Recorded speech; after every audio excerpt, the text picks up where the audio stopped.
Hey everybody, I'm back with another movie spoiler review.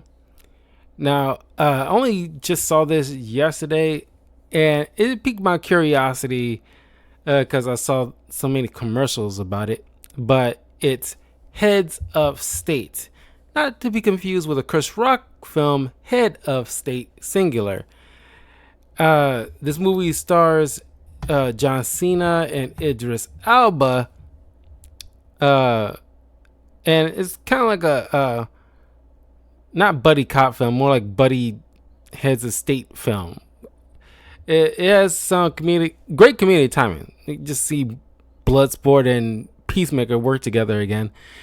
But yeah, this is like a fun action romp, which you know, in the midst of all these franchises and like shared universe kind of stuff, every once in a while it's nice to just dive in with some dumb, cool action comedy.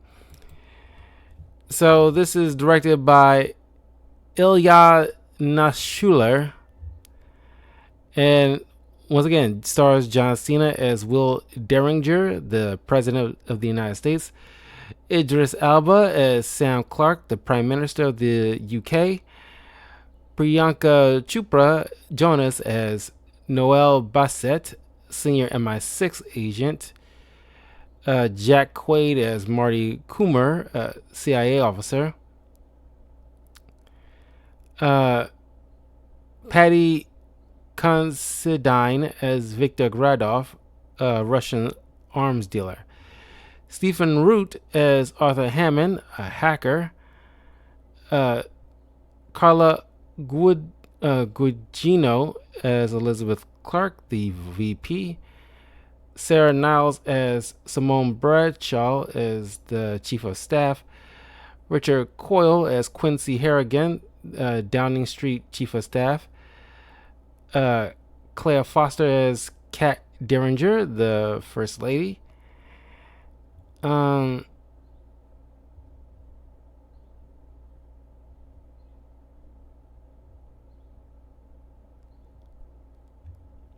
Okay, that's the major players.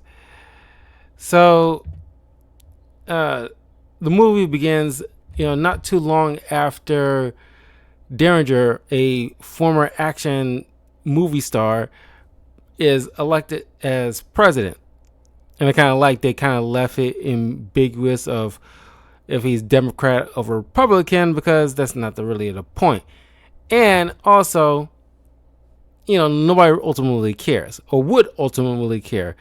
It will only care when they try to hit home that he runs on Democratic or runs on Republican, speaking points.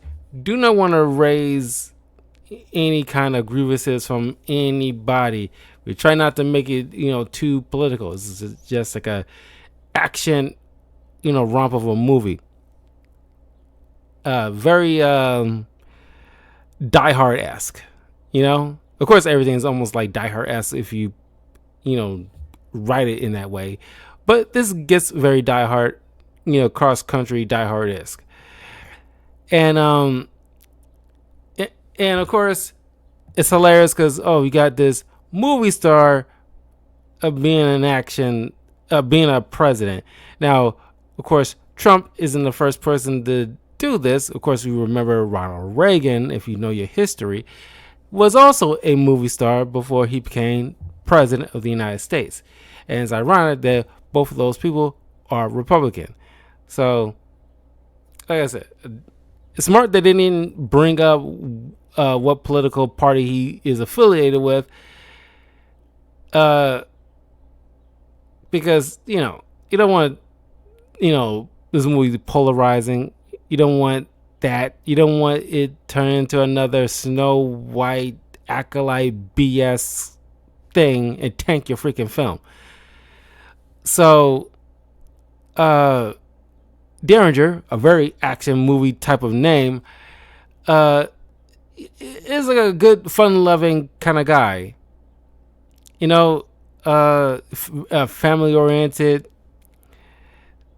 So he is meeting up with the prime minister for the first time and get to know each other.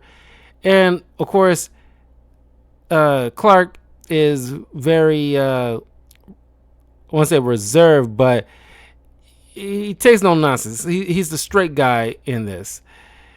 And of course, I'm kind of jumping ahead. Early on in the film, there was like an incident in Spain where, keep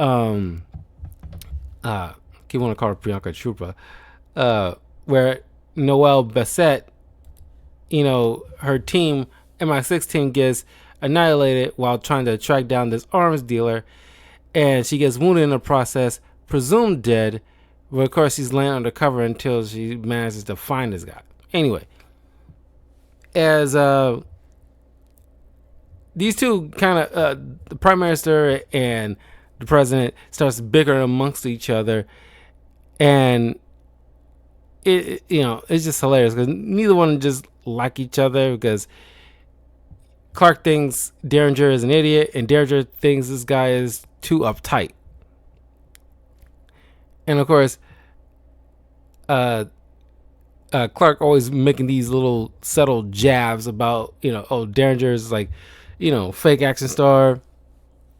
It doesn't really know how to play it like that.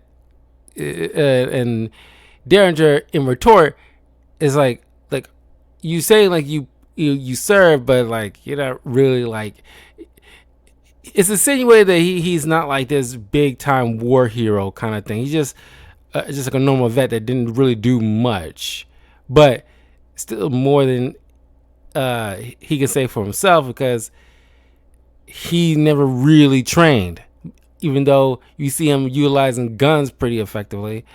But anyway, their chiefs of staff suggest that, okay, we need to fix this because you guys bickering each other like school children in front of the press doesn't look good. So in terms of like solidarity, the prime minister should board Air Force One to travel to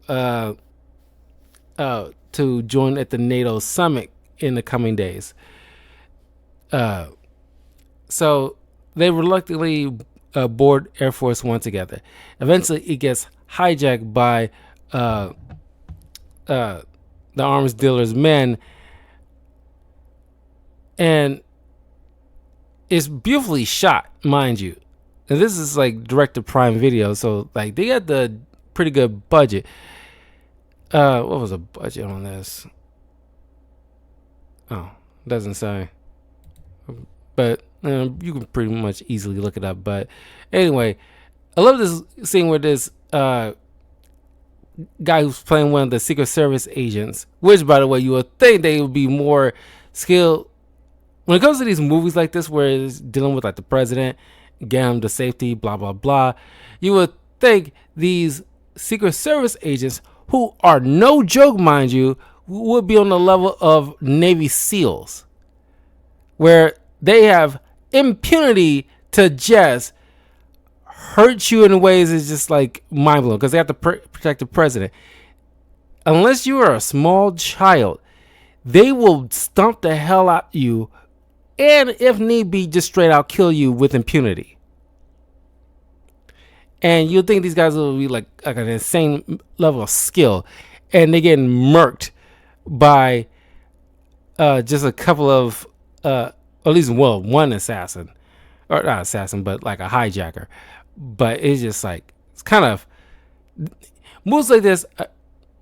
It's no skin off my bones, but I'm just saying, it's like, okay, they're making the Secret Service agents kind of like chumps, and at the very least, they should be able to, take on one guy, irregardless of his hand-to-hand skills. Like, these guys should be like, not Bruce Lee, but like a bunch of Arnold Schwarzeneggers at least. Anyway, this actor who plays one of the Secret Service agents plays this like a very like a serious role. It's like, hey, it's like, they didn't want to leave these people behind to die in this crash. It's like, no, they knew what they signed up for. It's been an honor, sir. The whole entire scene, like he played it very well. You feel bad at the fact that this dude's going down with the ship. Essentially, he pushes them out as they parachute. Uh, After he tells them, there's like a safe house in Warsaw, so they end up landing in the uh, forest area of what was that place? Uh,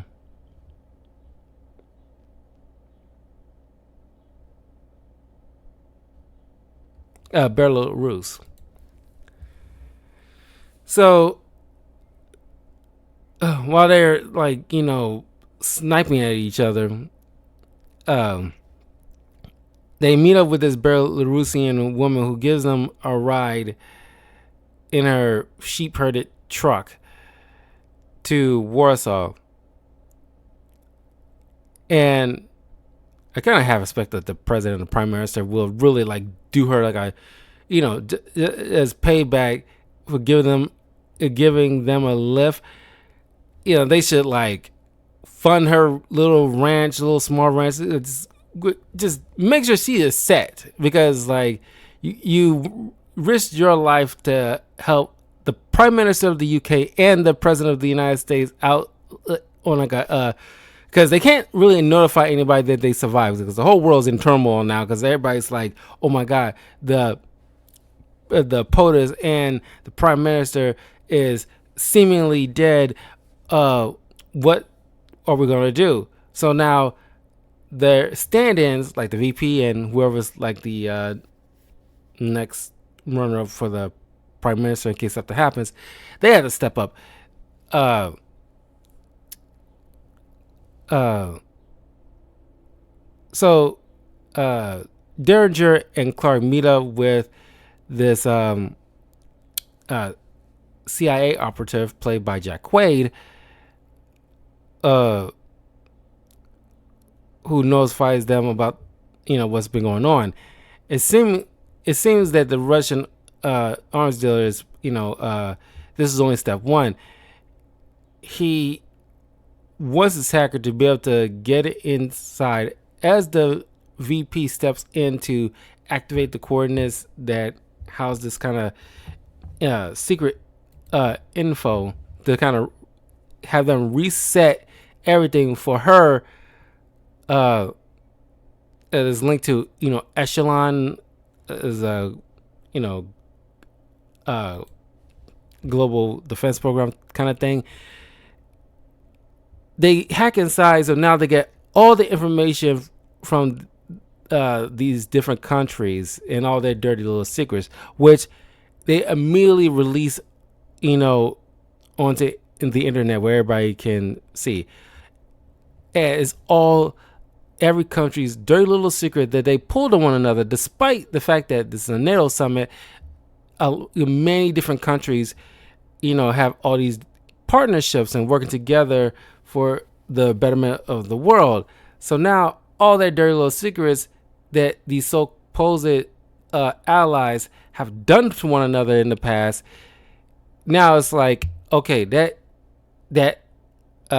those alliances, or even fragile alliances, are pretty much eroded now, and there's nobody trusting each other.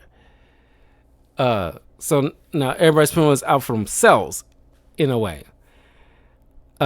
Which now sparks some urgency for Derringer and Clark to get back to the summit to try to defuse this.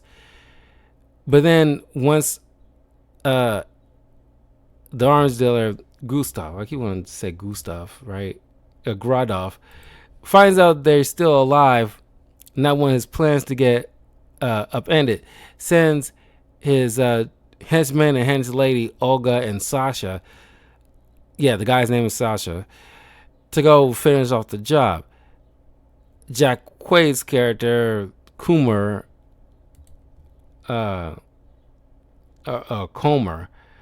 ends up taking down a lot of those soldiers until he seemingly gets murked by Olga.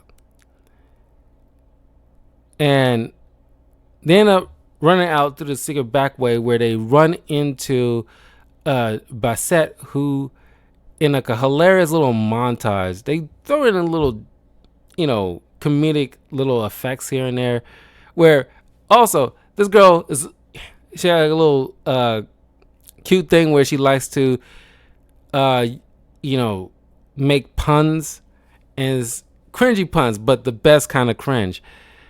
Uh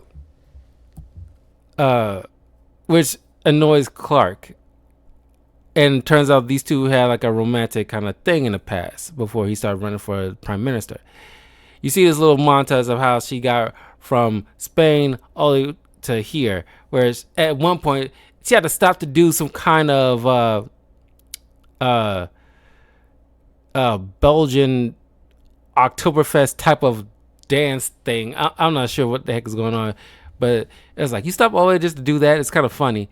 It's kind of funny, but it's kind of like, okay, you kind of BSing around at this point instead of just making a way to figure out what the heck, because she's trying to get this arms dealer guy who, as she explains to the guys, that we end up finding out that his son was like a scientist that was building this like this nuclear weapon.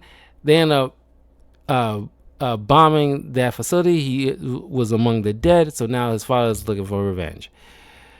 And not only that, but the fact that it was like a joint thing from all these countries is one of the main reasons that he wants to align himself with. They seemingly believe that it was the prime minister's aide who was the inside man to get that terrorist on board Air Force One.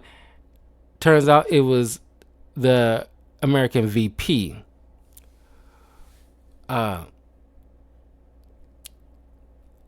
So they, his plans was to make sure that, okay, he wanted to get his revenge. They all are, in his eyes, they're all pretty much responsible for the death of his son. So he, just dissolving their relationships to make it easier for their enemies to just, or former allies to just pretty much like Captain America Civil War, where it's like, okay, all these terrorists try to go after each and one of you, but they always, like France or Italy or whomever always had assistance from other countries to help deal with whatever threat. But if, like, it's kind of like the Avengers, like, better men than me had tried to take you guys down, but it never worked. But if I get you to tear each other apart, it makes it a whole lot easier. Because why would anybody help Mexico or Italy or India or anybody if they don't trust each other? So if anybody wants to take down India, they can very much do so, because nobody else is going to want to help. Because whatever secret backdoor dealings that India once did in the past, and they kind of sore about it, yeah, which is kind of like a brilliant plan if you really think about it. Very unique. Nobody's ever thought about that kind of stuff in a story. So anyway,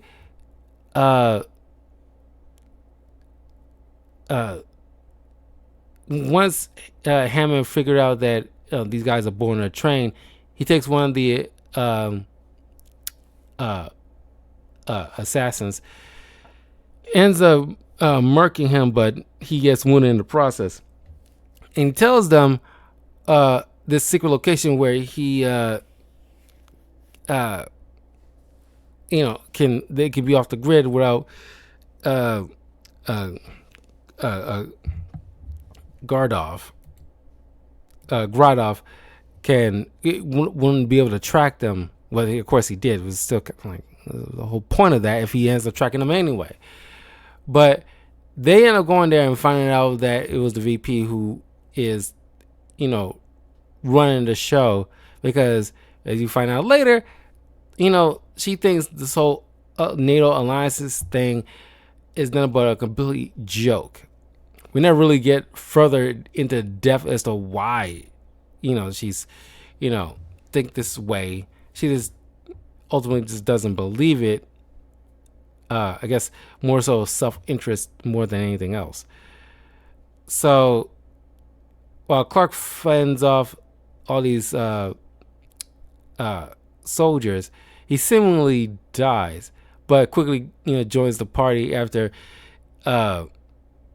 Bassett and Derringer in a car chase fight off all these bad guys. And Clark comes in the clutch with a fire truck, and Olga dies by accident by setting off a rocket launcher that goes off inside her vehicle, killing her. But as Clark and Derringer go into the NATO summit, showing that they're alive, and it was the VP pulling the strings, they was doing this kind of heartwarming speech that I don't know. They're trying to do the whole music swell thing, and it just wasn't really swelling as they hoped it would. And it's trying to give this whole passionate speech to get everybody to come together. Sure, we got all differences, but we can work through those differences for better tomorrow. All that stuff, blah blah blah. It's like, I know what you're trying to do. I just wasn't feeling that spirit or that sentiment. But Gradov ends up shooting the VP dead. So Derringer and Clark go to deal with him while Bassett deals with Sasha, who she ultimately kills.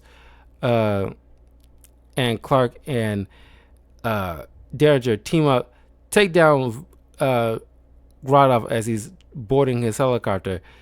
And we see, Derringer just rip off a statue of Cupid off his little mantle place, tosses it inside the propeller of the chopper, and it goes down a fiery blaze.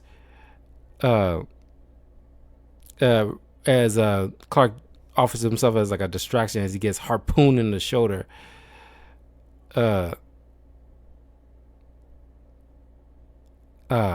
So everything ends. There's a post-credit scene where Kumar survived because he has a metal plate in his head and is picked up by Bassett. Where it's like, okay, what's the whole point of that? Trying to set up some potential sequel for another buddy cop thing with these two. But then we see Derringer and Clark not sharing, but having some fish and chips in the local pub, which, by the way, I did not know this, that you don't, because I had fish and chips one time, and it's not at the UK, it was like, bought at a store or something when I was like a young kid, and I didn't know the proper way of there's a particular condiment that you use for fish and chips. It's not ketchup, and I mistakenly, but not knowingly, put ketchup on fish and chips, and I wasn't feeling it.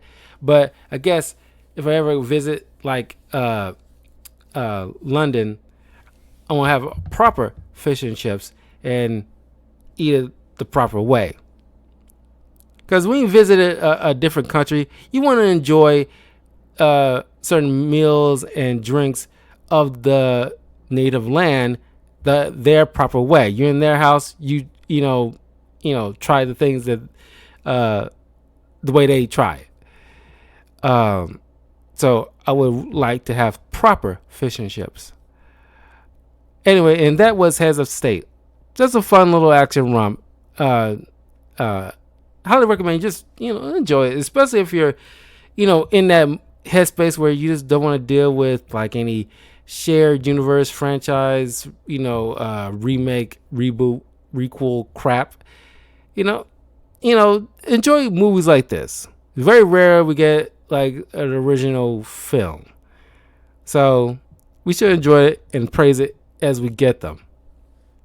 But anyway, I will see you guys later on. I'm getting back to playing some more games, and later this Thursday I got a couple of movies to review because Heads of State gonna be, I'll file it under the Independence Day movie review month on my YouTube channel, which, by the way, leave a like and share this with your friends. Leave a comment below if you watch Heads of State. Let me know what you think. And I will see you all later. Peace.